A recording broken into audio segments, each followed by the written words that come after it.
Dependent living سے independent living کی طرف کیسے جایا جا سکتا ہے اور اپنے کون سے نظریات ہیں جنہیں ہمیں اس سارے پروسیس میں بدلنے کی ضرورت ہے. تو سب سے پہلے ہم بات کریں گے کہ انڈیپینڈنٹ اور ڈپینڈنٹ لیونگ ہوتی کیا ہے اور کس طرح ہم زندگی میں ڈپینڈنس سے انڈیپینڈنس کی طرف جاتے ہیں.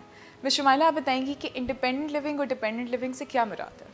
دیکھیے جیسے ہم نے پرسنل ڈیولپمنٹ کے یہ پروگرام سٹارٹ کیے ہیں اور اسی ریفرنس میں ہمارا مقصد بھی یہ ہے کہ ایک انڈیپینڈنٹ لیونگ اور اس کے ساتھ ساتھ ڈیفینیٹلی آپ کے جو تعلقات ہیں اس کو بھی کیسے ہم سکسیزفلی اپنی لائف میں لے کے چلتے ہیں.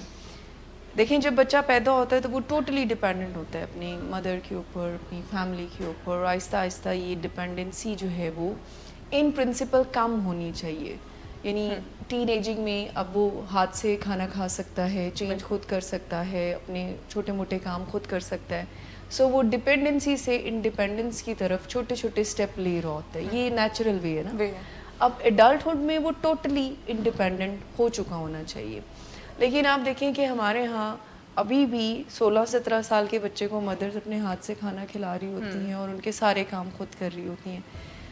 اس طرح کے رویے سے بلیمنگ کا ایٹیٹیوڈ بہت زیادہ ڈیولپ ہوتا ہے.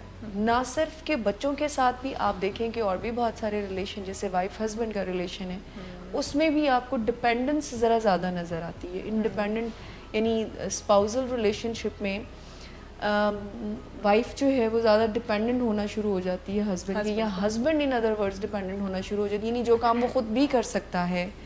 پھر ہم اس پہ ضرور کسی دن بات کریں گے کہ یہ جو ڈپینڈنس ہے کہ اپنے وہ چھوٹے موٹے کام ہسبینڈ اپنے خود کر سکتے ہیں, لیکن وہ ٹوٹلی ڈپینڈنٹ اپنی وائفس پر ہوتے ہیں. اور وائفس بھی بالکل اس بات سے قطع نظر کہ اس سے ان کے جو کام کی کوالٹی ہے وہ خراب ہونا شروع ہو جاتی ہے, کہ ان کو ایک وقت میں بہت سارے لوگوں کے کام کی ذمہ داری ان کے اوپر آ جاتی ہے, بچوں کے حوالے سے, ہسبینڈ کے حوالے سے, اور پھر اپنے حوالے سے بھی. اب اس سارے پروسیس میں نگلیکٹ ان کی اپنی ذات ہو جاتی ہے.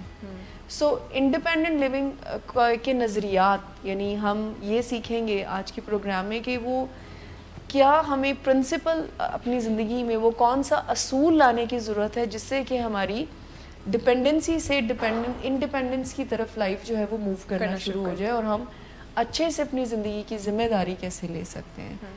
تو جو نظریاتی چینج ہے وہ صرف یہی ہے کہ ہم صرف ذمہ داری لینا شروع کر دیں. یعنی آپ یقین کریں کہ انڈیپینڈنس لیونگ میں سب سے زیادہ امپورٹنٹ یہاں پر یہ آ جاتی ہے کہ جیسے ہم ایسی زندگی نہ گزاریں جس سے کہ دوسرے لوگ ڈیزائن کریں ہماری زندگی کو, کہ اچھا جیسا کسی نے بیہیو کر دی, اور جس کو ہم ریئیکٹیو سی لائف کہتے ہیں, کہ ہم آن گارڈ لائف زندگی نہ گزاریں. ایک نظریہ یہ ہوتا ہے کہ میری زندگی میں جو بھی سب کچھ ہو رہا ہے وہ ڈیسائیڈ کریں گے دوسرے لوگ اچھے ہیں تو میری زندگی بہت اچھی ہے, اگر دوسرے لوگ مجھ سے اچھا رویہ نہیں اختیار کرتے تو قسمت نے مجھے کیا دیا, لوگوں نے مجھے کیا دیا, لائف نے مجھے کیا دیا. تو ہم ہمیشہ انوائرمنٹ, دوسرے لوگوں کی طرف, باہر کی طرف دیکھ رہے ہوتے ہیں, اور باہر کی چیزیں جو ہیں وہ ڈیسائیڈ کر رہی ہوتی ہیں ہماری زندگی کو. ٹھیک, جبکہ چینج تو پھر اندر سے آنا چاہیے, تو پھر وہ باہر کی طرف آنا چاہیے. یعنی نظریاتی تبدیلی یہی ہم انٹروڈیوس کروائیں گے کہ کیسے آپ اپنی ذمہ داری لے کر دوسروں پر ڈپینڈ کرنا ختم کر سکتے ہیں. اور ری ایکٹیو لائف سے بالکل آپ کا جو ہے نا وہ کنیکشن ختم ہو جاتا ہے.